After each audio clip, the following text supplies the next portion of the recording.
Hi, and welcome to your next essay, which is the narrative essay. For our purposes, we're going to be writing about a significant event. So here's some information that will hopefully help you to get started in choosing a topic. First of all significant events or all narrative essays have what's called a so what statement or a reason for being told. A lot of times we don't find it very interesting maybe to listen to somebody go over their 7-day vacation. Instead, we want to get right to the heart of the best day of the vacation or something that was really funny that happened on that vacation. We don't necessarily care about what they had for breakfast or what they had for lunch unless it's significant.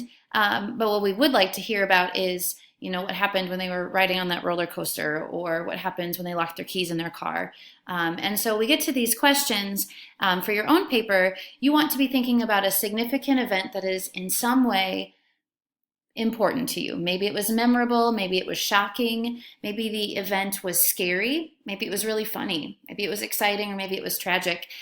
For the most part, if you are thinking of an event that you think would be really significant to you, there's probably a reason for its significance. You may just have to unlock that during your writing process. So the biggest thing is to find an event that is significant and be able to put that into words.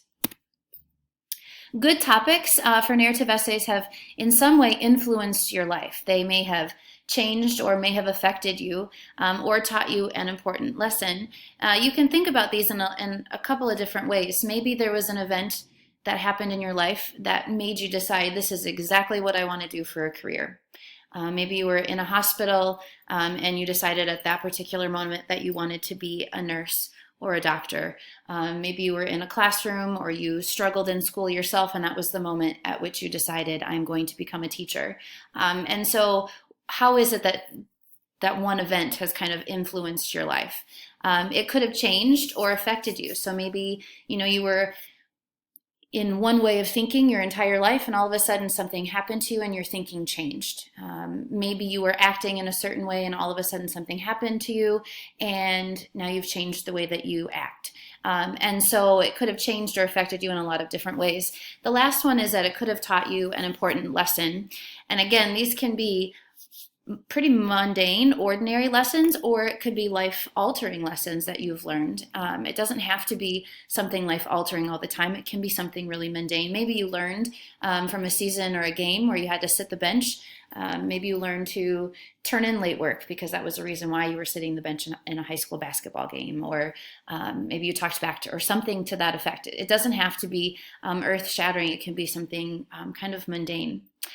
One thing I will caution you on is that these papers will be read by other people. And so I know sometimes maybe our inclination is to write about something that's really personal, and just understand that you have to be able to allow that to be read by other classmates and other individuals in order for you to use that particular topic. So understand that that is part of the assignment. So I wouldn't write about something that you don't want others to understand or know about you. The other thing that I would caution you against is that, again, if it has any thing to do with abuse, physical, mental, any of that kind of stuff, it does have to be turned in, whether it's happened like yesterday or 6 years ago. It does go to our counseling department. And so just so you're aware of those couple of things. All right, so more about this rule of so what. And again, it's so important. So there's a couple of slides that are dedicated to this idea. And the first one is that good writing will always answer the question of so what. Even in descriptive papers, well, why did you choose to write about your particular place? It probably had an important meaning to you in some way. Why will you choose to write a persuasive paper about a particular topic? Well, because it's important to you. It has a so what. There's a reason for us to write. And the same is true for the significant event narrative paper. And if you can't immediately find the meanings and the significances and the implications of the subject, you will probably find those throughout the writing of your paper. So, if you know that you have really been impacted by this particular event and you just can't put it into words yet, hopefully you'll be able to do that after you've written and thought about the writing of that particular subject. For this paper, you notice that explicitly stated is in bold. That's going to become your thesis. So whatever your significance is, your so what, that's going to become your thesis, and it does need to be explicitly stated. A lot of times we can read an essay and figure out what the so what is because it's more subtle. In this paper, in your thesis statement, in your intro, you do need to state it explicitly. That second bullet just talks about the fact that a good reader will find something to think about because a good writer has found something to think about. The third bullet, a good writer often discovers the so what through the thinking of that writing process. So, through your pre-writing, through your drafting, through your revising, you'll probably come up with that so what. If there is no so what, then you probably should think about a different piece or a different subject to be writing about. All right, before you begin and before you really begin writing, you'll need to have a topic that hits these things. Number one, it has to be significant. Again, we've mentioned that about 5 times, and so you'll want some event that has significance. You will want to pay attention and really think about the sequencing of events because this is meant to be a story. A narrative is nothing more than a retelling of a story, and so some very important story elements have to be presented. You have to have a setting, so where your story takes place. You have to have characters. You have to have some kind of a plot. Most of the time we don't find a ton of interest in reading a story that has no plot, no climax, no conflict. And so how is it that you'll convey that to your reader? Who are your characters? What is your setting? What is your plot? What's the story? What's happening? Another thing that you have to keep in mind with a story is that it does need to have some kind of a sequence. Sometimes people will include a flashback. So they'll start, their intro will be the present tense, and then they'll flash back to the past tense and tell their story. Other people will start right in the intro, right with their story. It is not right or wrong to do either one of those. It's kind of up to you as to what you feel is best for your particular story. And then the third bullet, you really have a choice in whether or not you choose to tell your story in first person or in third person. And just to review, first person would be you are the main character and you are telling the story. So you will use pronouns like I and me, we, if you're talking about a group of people. If you're telling that story from a third person point of view, you become the observer. And so instead of telling the story from your own personal point of view, you tell it from the point of an observer, which then means you use pronouns like he and she, they. There's good and bad points about both of those. The fact that you're telling it from a third person puts some distance between you and the story. First person maybe tends to be a little more personal, but there are some really neat things that you can do with either first or third person point of view. So just decide how it is that's easiest, what is easiest for you in terms of your own paper. You will also want to think about these things before you begin writing your paper. Are you going to talk about this paper in past tense or in present tense? If you choose to talk about it in past tense, again, there's positives for that. If you tend to talk about it in present tense, there's positives to that also. The present tense verbs, obviously it's happening right now, currently. Past tense, it happened in the past. So whatever it is that you choose, if you choose past tense or present tense, the most important thing is that you stay consistent. So don't be switching past and present tense verbs because that'll make your paper really confusing. The next bullet there talks about examples and descriptive details. All of the things that we talked about in the descriptive paper, so figurative language, sensory imagery, active verbs, being very specific, all of those things will carry over into the significant event narrative essay.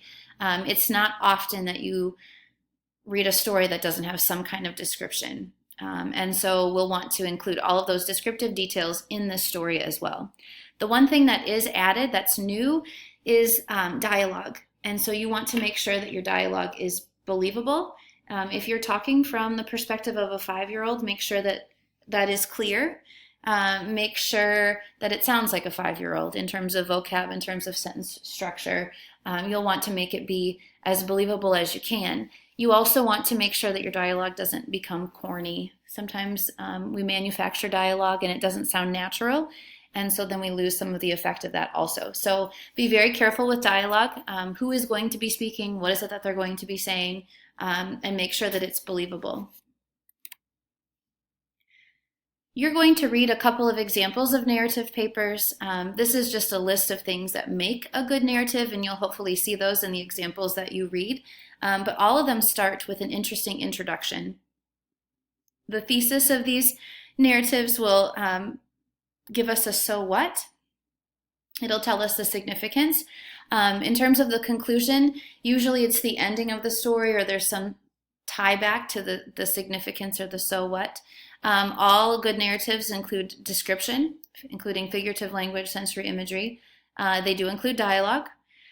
It's an interesting story. It's one that we want to be told, that we want to listen to, that we're interested in. And so make sure that your story is interesting. Again, we don't need to hear about all of your vacation, but maybe the most important day or when something really exciting happened.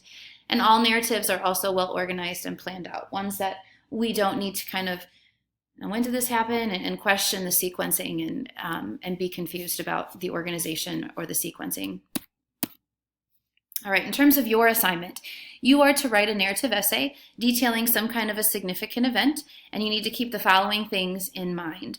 One of the things that is hard sometimes is that first bullet, to focus on just one event, and that event can't be longer than a 24-hour period.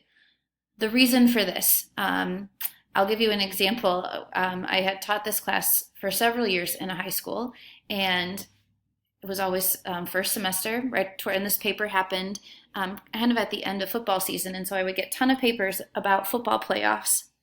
And I remember one particular paper, it was about the last 2 minutes of the game where they won it kind of in an exciting, nail-biting fashion. But I had 6 pages of everything that happened to this particular football player from the beginning of the day till he went to bed. So I knew that he went to Subway for lunch. I knew what he had for supper. I knew what he had for breakfast. I knew what time he got to school. I knew all of this really unimportant stuff. And what I wanted was to know more about the last 2 minutes of that football game.